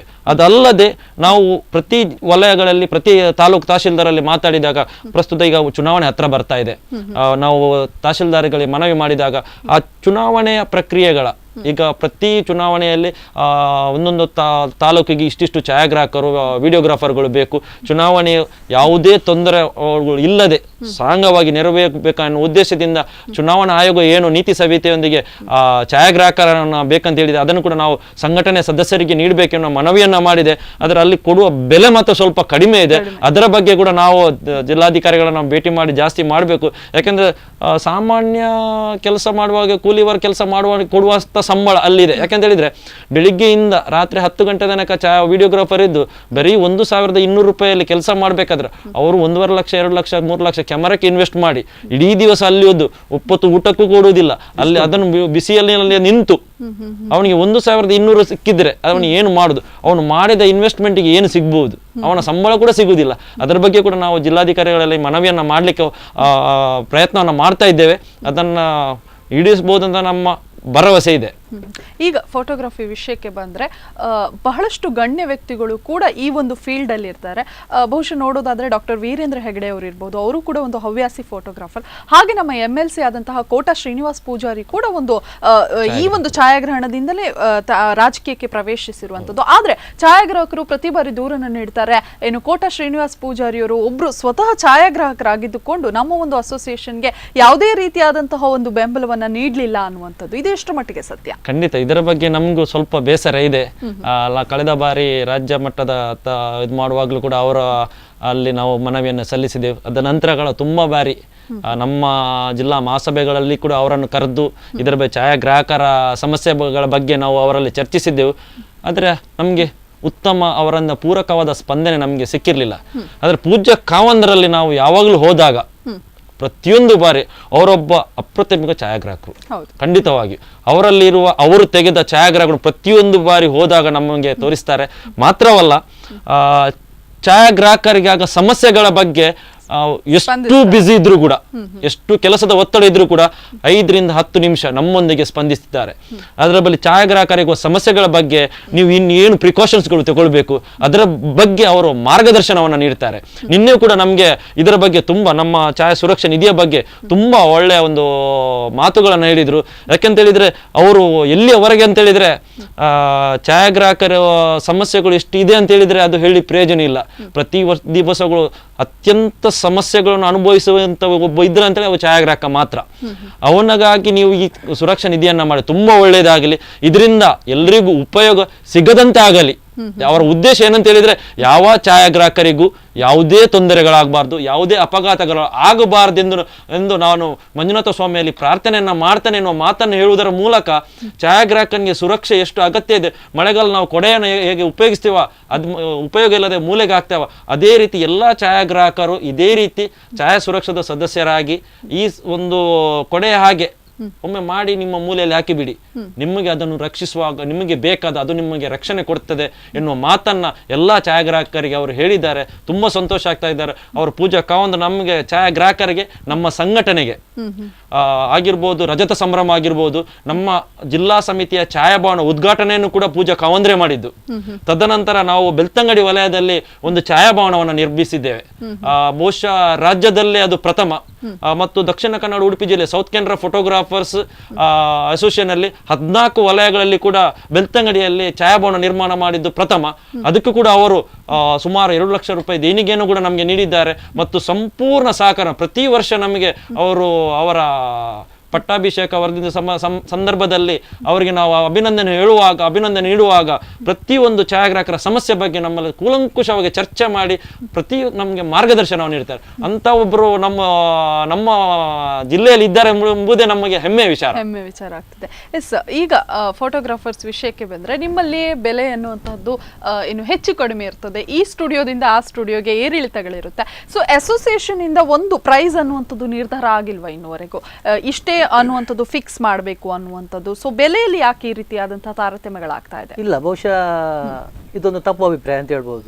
ಯಾಕಂತಂದ್ರೆ ನಾವು ಈಗಾಗಲೇ ದಕ್ಷಿಣ ಕನ್ನಡ ಮತ್ತು ಉಡುಪಿ ಜಿಲ್ಲೆಯಲ್ಲಿ ಸಮಾನ ಒಂದು ಕ್ರಯವನ್ನು ನಾವು ನಿಗದಿ ಮಾಡಿದ್ದೇವೆ. ಇದಕ್ಕಿಂತ ಮೊದಲು ಕೂಡ ಇತ್ತು.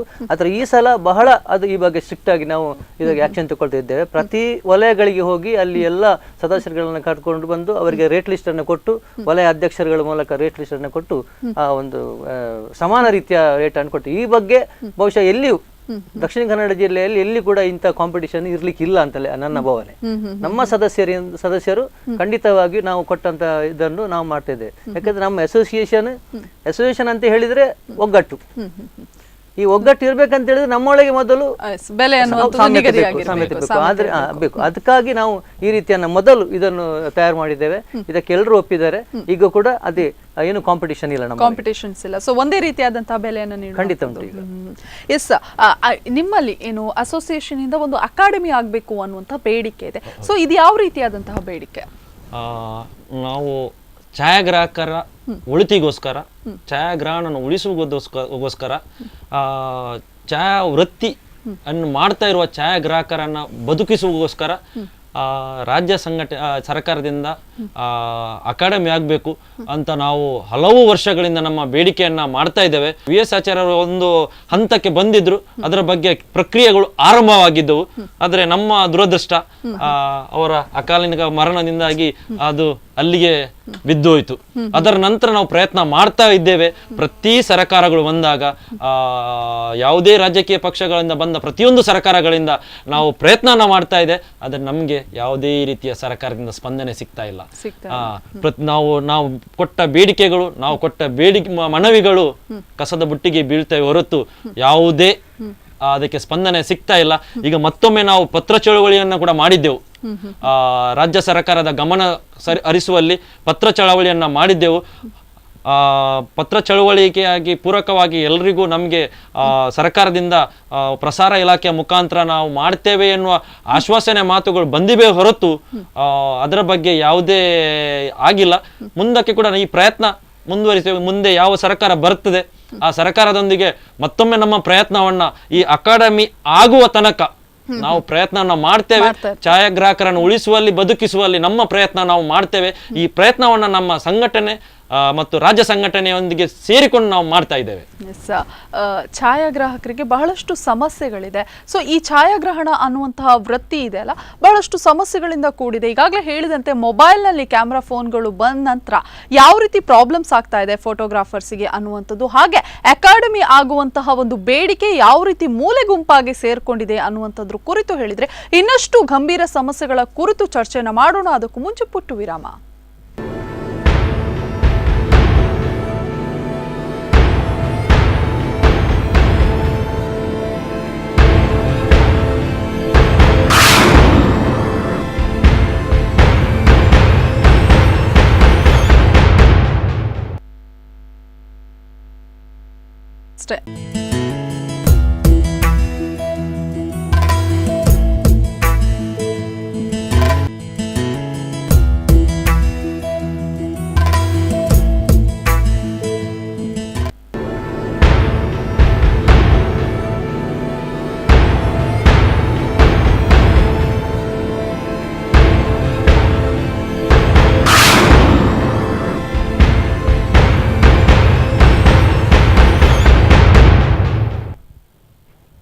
ಛಾಯಾಗ್ರಹಣ ವಿಶೇಷ ಕಾರ್ಯಕ್ರಮಕ್ಕೆ ಮತ್ತೊಮ್ಮೆ ಸ್ವಾಗತ. ಈಗಾಗಲೇ ನಾವು ಫೋಟೋಗ್ರಾಫರ್ಸ್ನ ಸಮಸ್ಯೆಗಳ ಕುರಿತು ಚರ್ಚೆಯನ್ನ ಮಾಡ್ತಾ ಇದ್ವಿ.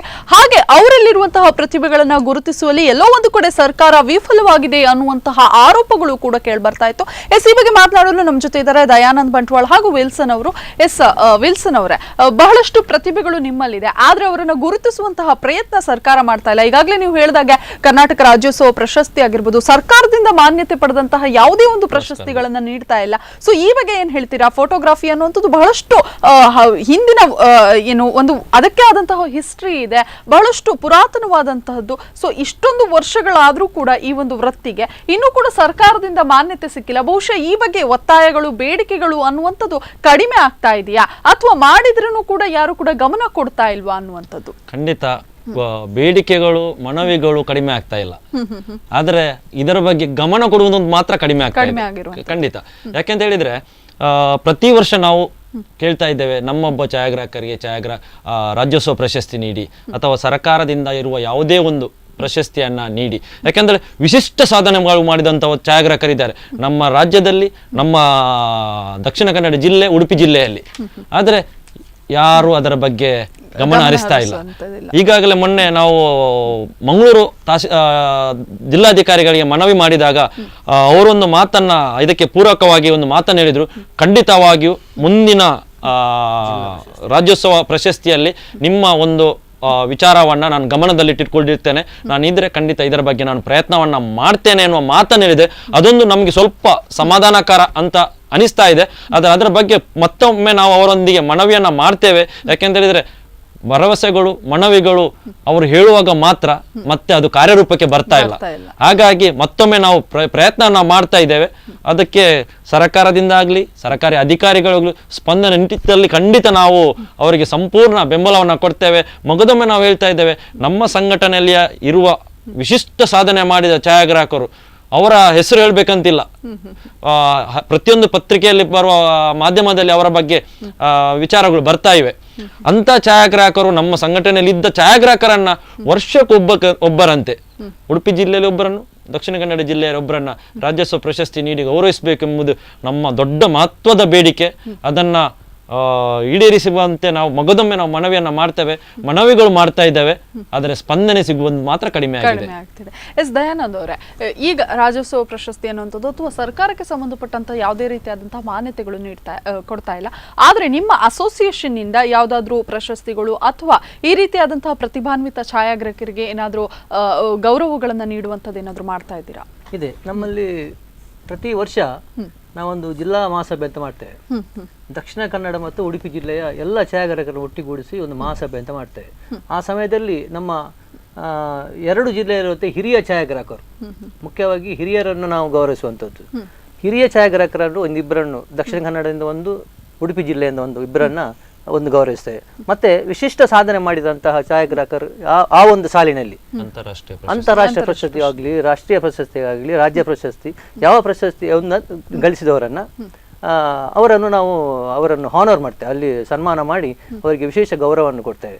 ಮತ್ತು ಈ ಛಾಯಾಗ್ರಾಹಕರ ಮಕ್ಕಳಿಗೆ ಒಂದು ವಿಶೇಷ ರ್ಯಾಂಕ್ ತೆಗೆದವರ, ವಿಶೇಷ ಸಾಧನೆ ಮಾಡಿದವರು, ಒಳ್ಳೆಯ ಮಾರ್ಕ್ಸ್ಗಳನ್ನು ತೆಗೆದವರನ್ನು ಅವರಿಗೆ ಕೂಡ ಒಂದು ಪ್ರೋತ್ಸಾಹಧನವನ್ನು ಕೊಟ್ಟು ಅವರನ್ನು ಗೌರವಿಸ್ತೇವೆ ನಾವು. ಅದು ಅಸೋಸಿಯೇಷನ್ ಮೂಲಕ ಆಗ್ತಾ ಉಂಟು. ಅವರ ಪ್ರತಿಭೆಗಳನ್ನು ಗುರುತಿಸುವಂತ ಕೆಲಸಗಳನ್ನು ಮಾಡ್ತಾ ಇದ್ದೇವೆ. ಈಗಾಗಲೇ ಜುಲೈ 2ರಂದು ವಿವಿಧ ಬೇಡಿಕೆಗಳನ್ನು ಈಡೇರಿಸುವಂತೆ ಒತ್ತಾಯಿಸಿ ಇಡೀ ಕರ್ನಾಟಕದಾದ್ಯಂತ ಏನೋ ನಿಮ್ಮ ಫೋಟೋಗ್ರಾಫರ್ ಅಸೋಸಿಯೇಷನ್ ಇಂದ ಒಂದು ದಿನದ ಮಟ್ಟಿಗೆ ಈ ಒಂದು ಸ್ಟ್ರೈಕ್ ಅನ್ನುವಂಥದ್ದು ಮಾಡ್ತೀರಿ, ಇಡೀ ಫೋಟೋ ಸ್ಟುಡಿಯೋ ಅನ್ನುವಂಥದ್ದು ಬಂದ್ ಆಗುತ್ತೆ. ಸೊ ಇಂತಹ ಒಂದು ಮಹತ್ತರವಾದಂತಹ ಬೇಡಿಕೆಯನ್ನು ಈಡೇರಿಸಬೇಕು ಅನ್ನುವಂತಹ ಒಂದು ಏನು ಪ್ರಣಾಳಿಕೆಯನ್ನು ಇಟ್ಟರೂ ಕೂಡ ಯಾವ ರೀತಿ ಪ್ರಯೋಜನ ಆಗಿದೆ? ಈ ರೀತಿಯಾಗಿ ಮಾಡೋದ್ರಿಂದ ಏನಾದರೂ ಇದಕ್ಕೆ ಸಂಬಂಧಪಟ್ಟಂತಹ ಏನಾದರೂ ಪ್ರಯೋಜನಗಳಾಗಿದೆಯಾ? ಖಂಡಿತವಾಗಿ ನಾವು ಜುಲೈಯಲ್ಲಿ ಮಾಡಿದ ಬಂದಿನಿಂದ ರಾಜ್ಯ ಸರ್ಕಾರಕ್ಕೆ ಸ್ವಲ್ಪ ಗಮನ ನಮ್ಮಲ್ಲಿ ಹರಿಸಿದ್ರು. ಅದರ ನಂತರ 2-3 ಬಾರಿ ಮುಖ್ಯಮಂತ್ರಿಗಳ ಹತ್ರ ಮಾತುಕತೆ ಕೂಡ, ರಾಜ್ಯ ಸಂಘಟನೆ ಮುಖಾಂತರ ಮಾತುಕತೆ ಕೂಡ ಆಗಿತ್ತು. ಆದರೆ ಏನೋ ಛಾಯಾಗ್ರಾಹಕರನ್ನ ಯಾಕೆ ನಿರ್ಲಕ್ಷ್ಯಕ್ಕೆ ಒಳಗೆ ಪಡಿಸ್ತಾರಂತ ನಮ್ಗೆ ಗೊತ್ತಿಲ್ಲ. ಪ್ರತಿಯೊಂದು ಇಲಾಖೆಯಲ್ಲಿ, ಪ್ರತಿಯೊಂದು ವಿಚಾರಗಳಲ್ಲಿ ಕೂಡ ದಾಖಲೆಗಾಗಿ ಛಾಯಾಚಿತ್ರ ಅಗತ್ಯ. ಆದ್ರೆ ಆ ಛಾಯಾಚಿತ್ರ ತೆಗೆಯುವ ಛಾಯಾಗ್ರಾಹಕರನ್ನ ಯಾಕೆ ನಿರ್ಲಕ್ಷಿಸ್ತಾರೆ? ಪ್ರತಿಯೊಂದು ಸರ್ಕಾರ, ರಾಜ್ಯ ಸರ್ಕಾರ ಆಗ್ಲಿ, ಕೇಂದ್ರ ಸರ್ಕಾರ ಆಗ್ಲಿ, ಯಾಕೆ ನಿರ್ಲಕ್ಷಿಸ್ತದೆ ಅಂತ ಗೊತ್ತಿಲ್ಲ. ಇದರ ಬಗ್ಗೆ ಮತ್ತೊಮ್ಮೆ ಈಗ ರಾಜ್ಯ ಸಂಘಟನೆ ಮತ್ತು ನಮ್ಮ ಜಿಲ್ಲಾ ಸಂಘಟನೆಗಳು ಒಟ್ಟು ಸೇರಿ ಎಲ್ಲ ರಾಜ್ಯಾದ್ಯಂತ ಮತ್ತೊಂದು ದೊಡ್ಡ ಮಟ್ಟದ ಒಂದು ಚಳವಳಿಯನ್ನ ಮಾಡುವಂಥದ್ದು, ದೊಡ್ಡ ಮಟ್ಟದ ಪ್ರತಿಭಟನೆಯನ್ನ ಮಾಡುವಂತ ವಿಚಾರಗಳು ನಮ್ಮಲ್ಲಿ ಚರ್ಚೆಗಳು ಆಗ್ತಾ ಇವೆ. ಶೀಘ್ರದಲ್ಲೇ, ಅದು ಬಹುಶಃ ಇನ್ನು ಜೂನ್ ಎಲೆಕ್ಷನ್ ಮುಗಿದ ನಂತರ ಒಂದು ಜುಲೈ ಒಳಗೆ ಮಗದೊಮ್ಮೆ ರಾಜ್ಯ ನಾಯಕರ ಗಮನ ಸೆಳೆಯುವಂತ ಕಾರ್ಯಕ್ರಮ ಮತ್ತೊಮ್ಮೆ ಪ್ರತಿಭಟನೆ ಮುಖಾಂತರ ನಾವು ಮಾಡ್ತೇವೆ. ಹಾಗಾದ್ರೂ ಮಾಡಿ ನಮ್ಮ ಬೇಡಿಕೆಯಲ್ಲಿ ಈಡೇರಿಸುವಂತ ಒಂದು ವಿಚಾರಗಳನ್ನು, ಛಾಯಾಗ್ರಾಹಕರು ಕೂಡ ಬದುಕಬೇಕು ಎನ್ನುವ ವಿಚಾರವನ್ನ, ಛಾಯಾಗ್ರಹಣ ಉಳಿಸಬೇಕು ಎನ್ನುವ ವಿಚಾರನ ರಾಜ್ಯ ಸರ್ಕಾರದ ಗಮನಕ್ಕೆ ತರಲಿಕ್ಕೆ ಪ್ರಯತ್ನವನ್ನ ಪ್ರತಿಭಟನೆ ಮುಖಾಂತರ ಮಾಡೋದು ಒಂದೇ ಬಾಕಿ ಉಳಿದಿದೆ. ಅದನ್ನು ನಾವು ಮಾಡ್ಲಿಕ್ಕೆ ನಾವು ಪ್ರಯತ್ನ ಮಾಡ್ತಾರೆ. ಎಸ್ ದಯಾನಂದ್ ಅವರೇ, ಈಗ ನೋಡ್ತಾ ಇದೀವಿ ಟೆಕ್ನಾಲಜಿ ಅನ್ನುವಂಥದ್ದು ಬಹಳಷ್ಟು ಮುಂದೆ ಹೋಗಿದೆ, ಹಾಗೆ ಜನರು ಕೂಡ ಮುಂದೆ ಹೋಗ್ತಾ ಇದ್ದಾರೆ. ಸೊ ಈಗ ಪ್ರೆಸೆಂಟ್ ಇರುವಂತಹ ಛಾಯಾಗ್ರಾಹಕರು ಇನ್ನು ಮುಂದೆ ಹೆಚ್ಚಾಗಬಹುದಾ, ಅಥವಾ ಫೋಟೋಗ್ರಾಫಿ ಅನ್ನುವಂಥದ್ದು ಇನ್ನೂ ಕೂಡ ಹವ್ಯಾಸಿಯಾಗಿ ಮುಂದುವರಿಬಹುದಾ, ಅಥವಾ ವೃತ್ತಿಪರರಾಗಿ ಆಯ್ಕೆ ಮಾಡಬಹುದಾ? ಟೋಟ್ಲಿ ಈ ಛಾಯಾಗ್ರಾಹಕರ ಮುಂದಿನ ಸ್ಥಿತಿಗತಿ ಹೇಗಿರಬಹುದು? ವೃತ್ತಿಪರವಾಗಿ ಕೂಡ ಬಹಳ ಸುಲಭ ಉಂಟು ಈಗ ಈ ಒಂದು ಫೀಲ್ಡ್ಗೆ ಬರಲಿಕ್ಕೆ. ಯಾಕಂತ ಹೇಳಿದ್ರೆ ಮೊದಲು ರೋಲ್ನ ಟೈಮಲ್ಲಿ ಬಹಳ ಕಷ್ಟ ಇತ್ತು. ಅದನ್ನು ಡೆವಲಪ್ ಮಾಡಬೇಕು, ಅದು ಹೇಗೆ ಬಂದಿದೆ ಫೋಟೋ ಅಂತ ಹೇಳಿ ನೋಡ್ಲಿಕ್ಕೆ ಆಗುದಿಲ್ಲ. ಅದರ ನಂತರವೇ ಗೊತ್ತಾಗುತ್ತೆ, ಪಿಕ್ಚರ್ ಬಂದ ನಂತರ. ಆದ್ರೆ ಈಗ ಸ್ಪಾಟ್ ಅಲ್ಲಿ ನಾವು ಹೇಗಿದೆ, ಕಣ್ಣು ಮುಚ್ಚಿದಾನ, ಕಣ್ಣು ಬಿಟ್ಟಿದ್ದಾನ, ಹಲ್ಲು ಬಿಟ್ಟಿದ್ದಾನ, ಎಲ್ಲವನ್ನು ನಾವು ನೋಡಿಕೊಂಡು ಮಾಡಬಹುದು. ಅದರಿಂದ ಈಗ ಫೋಟೋಗ್ರಫಿ ಮಾಡೋದು ಬಹಳಷ್ಟು ಈಸಿ. ನಾವು ಬರುವಾಗ ಕೂಡ ಸಾಧಾರಣ ಸ್ವಲ್ಪ ನೆಗೆಟಿವ್ ಟೈಮ್ ಆದ್ರೆ ನಮಗಿಂತ ಹಿಂದಿನವರು ಆ ಬ್ಲ್ಯಾಕ್ ಅಂಡ್ ವೈಟ್ ಟೈಮಲ್ಲಿ ಬಹಳಷ್ಟು ಕಷ್ಟಪಟ್ಟವರು. ಆದ್ರೆ ಈಗ ಈ ಸಂದರ್ಭದಲ್ಲಿ ಬಹಳಷ್ಟು ಈಸಿ ಉಂಟು ಬರ್ಲಿಕ್ಕೆ. ಆದ್ರೆ ಟೆಕ್ನಾಲಜಿ ಮುಂದೆ ಹೋದಾಗೆ ಆರ್ಥಿಕವಾಗಿ ಅವರು ಕೂಡ ಸ್ವಲ್ಪ ಮುಂದೆ ಇರಬೇಕಾಗ್ತದೆ. ಒಂದು ಕಡೆ ಮಾರಕ ಆಗ್ತಾ ಇದೆ ಬಹುಶಃ ಟೆಕ್ನಾಲಜಿಯಿಂದ ಬಹಳ ಮಾರಕ ಆಗ್ತಾ ಇದೆ. ಆದ್ರೆ ಏನು ಮಾಡ್ಲಿಕ್ಕೆ ಆಗುದಿಲ್ಲ. ಒಬ್ಬ ವ್ಯಕ್ತಿ ಮಾಡ್ತಾನೆ ಅಂತ ಹೇಳಿದ್ರೆ ಅವನನ್ನು ತಡೆಯಲಿಕ್ಕೆ ಆಗುದಿಲ್ಲ. ಆದ್ರೆ ನಾವು ಹೇಳುದಂತ ಹೇಳಿದ್ರೆ ನಮ್ಮ ಒಂದು ಅಸೋಸಿಯೇಷನ್ ಮುಖಾಂತರವೇ ಎಲ್ಲ ಆ ಒಂದು ಆ ಫೀಲ್ಡ್ ನ ಮರ್ಯಾದೆ, ಅದು ಘನತೆ ಬೇಕು. ಅದು ಉಂಟಂತ ಹೇಳಿದ್ರೆ ಈ ಅಸೋಸಿಯೇಷನ್ ಅಂಡರ್ ಅಲ್ಲಿ ಬಂದು ಅದರ ಏನ್ ನಾವು ಆಲ್ರೆಡಿ ನೀವು ಹೇಳಿದಾಗೆ ಏನ್ ರೇಟ್ ಎಲ್ಲ ಫಿಕ್ಸ್ ಮಾಡಿದೇವ ಆ ಪ್ರಕಾರ ನಡೆದ್ರೆ ಬಹುಶಃ ಫೀಲ್ಡ್ ಸ್ವಲ್ಪ ಫ್ಯೂಚರ್ ಇರಬಹುದು. ಅದಕ್ಕೆ ಇಲ್ಲದಿದ್ರೆ ಬಹುಶಃ ಬಾರಿ ಕಷ್ಟ ಉಂಟು ಮುಂದಕ್ಕೆ. ಯಾಕಂದ್ರೆ ಮೊದಲು ಛಾಯಾಗ್ರಾಹಕನ ಅಂತ ಹೇಳಿದ್ರೆ ಬೆಳಕಿನಲ್ಲಿ ಆಟ ಆಡುವವ. ಯಾಕಂದ್ರೆ ಒಂದು ಉತ್ತಮ ಛಾಯಾಗ್ರಹಣ ಮಾಡ್ಬೇಕಾದ್ರೆ ಆ ಬೆಳಕಿನ ಪ್ರಮಾಣ, ಅವನು ಕ್ಯಾಮರಾದಲ್ಲಿ ಅಳವಡಿಸುವ ತಂತ್ರಜ್ಞಾನ ಅರಿವು ಇರ್ಬೇಕಿತ್ತು. ಮೊದ್ಲೇನಾಗ್ತಿತ್ತು ಅಂದ್ರೆ ಛಾಯಾಗ್ರಾಹಕನ ಬದುಕು ಸಂಪೂರ್ಣ ದಿವಸದ 24 ಗಂಟೆಗಳಲ್ಲಿ ಒಂದು 12 ರಿಂದ 16 ಗಂಟೆ ಕತ್ತಲೆ ಕೋಣೆಯಲ್ಲಿ ಆ ಛಾಯಾಗ್ರಹಣವನ್ನು ತೊಳೆಯುವಲ್ಲಿ ಹೋಗ್ತಾ ಇತ್ತು. ಆದ್ರೆ ಈಗ ಛಾಯಾಗ್ರಾಹಕ ಕತ್ತಲೆ ಕೋಣೆಯಿಂದ ಹೊರಗೆ ಬಂದಿದ್ದಾನೆ, ಆದ್ರೆ ಛಾಯಾಗ್ರಾಹಕನ ಬದುಕು ಕತ್ತಲೆ ಕೋಣೆಗೆ ಹೋಗ್ತಾ ಇದೆ. ಆ ತರ ಆಗ್ತಾ ಇದೆ. ಯಾಕಂತ ಹೇಳಿದ್ರೆ ಈಗಿನ ತೆಗೆದ ಕೂಡಲೇ ಗೊತ್ತಾಯ್ತು under expose over expose immediate ಗೊತ್ತಾಯ್ತು. ಅದು ಬೇಕಾದ್ರೆ ಮತ್ತೆ ಫೋಟೋ ಕ್ಲಿಕ್ ಮಾಡಿದ. ಮೊದಲು ಅವ ಫೋಟೋ ತೆಗೆದ ನಂತರ 1 ವಾರ ಕಾಯ್ಬೇಕು.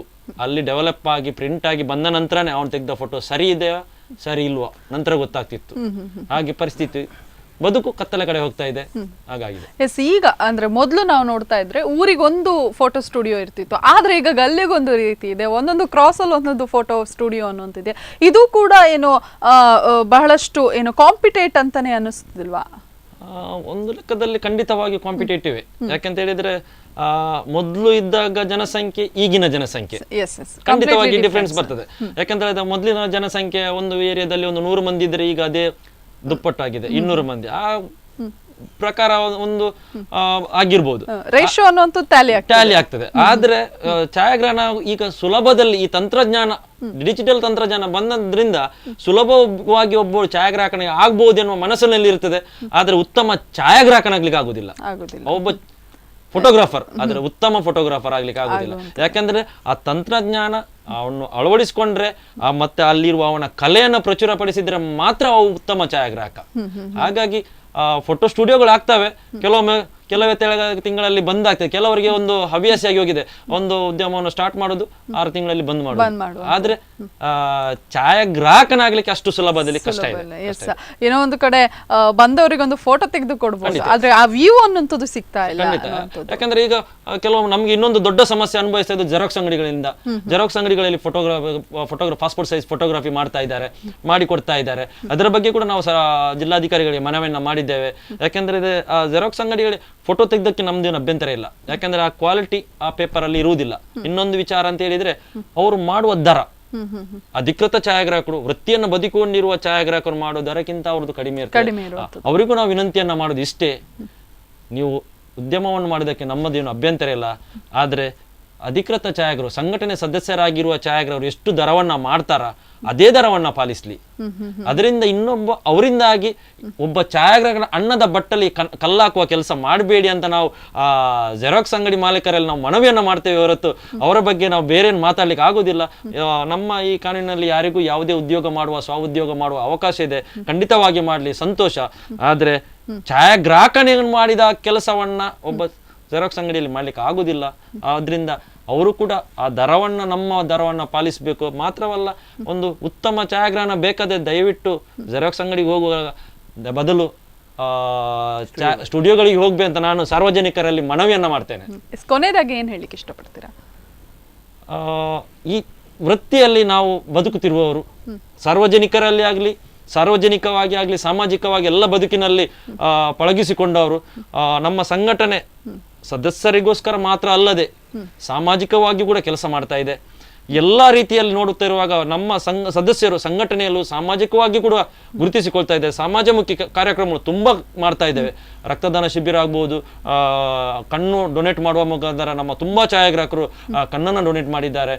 ಹಲವಾರು ಆರ್ಥಿಕ ಸಂಕಷ್ಟದಲ್ಲಿರುವ ಛಾಯಾಗ್ರಾಹಕರಿಗೆ ಆರ್ಥಿಕ ಸಂಕಷ್ಟದಲ್ಲಿರುವ ಧನ ಸಹಾಯ ಮಾಡಿದ್ದೇವೆ.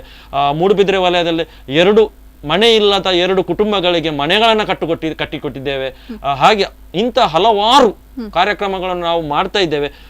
ಸಾರ್ವಜನಿಕ ರಂಗದಲ್ಲಿ ನಾವು ಗುರುತಿಸಿಕೊಳ್ಳುವಾಗ ಸಾಮಾಜಿಕವಾಗಿ ಸಾರ್ವಜನಿಕರು ಕೂಡ ಛಾಯಾಗ್ರಾಹಕರ ಬಗ್ಗೆ ಸ್ವಲ್ಪ ಕಳಕಳಿ ಇದ್ದು ಛಾಯಾಗ್ರಹಣವನ್ನ ಸಪೋರ್ಟ್ ಮಾಡಬೇಕು. ಛಾಯಾಗ್ರಾಹಕರನ್ನ ಉಳಿಸುವಲ್ಲಿ ಬೆಳೆಸುವಲ್ಲಿ ಅಧಿಕೃತ ಸಂಘಟನೆ ಯಾರು ಸದಸ್ಯರಾಗಿದ್ದಾರೆ ಅವರಿಗೆ ಛಾಯಾಗ್ರಹಣ ವೃತ್ತಿಯನ್ನು ಮಾಡಲು, ತಮ್ಮ ಮದುವೆ ಸಮಾರಂಭಗಳಲ್ಲಿ ಇತರ ಎಲ್ಲ ಸಮಾರಂಭಗಳಲ್ಲಿ ಅವರಿಗೆ ಛಾಯಾಗ್ರಹಣ ವೃತ್ತಿ ಮಾಡಲು ಅವಕಾಶವನ್ನು ಕಲ್ಪಿಸಿಕೊಡ್ಬೇಕು.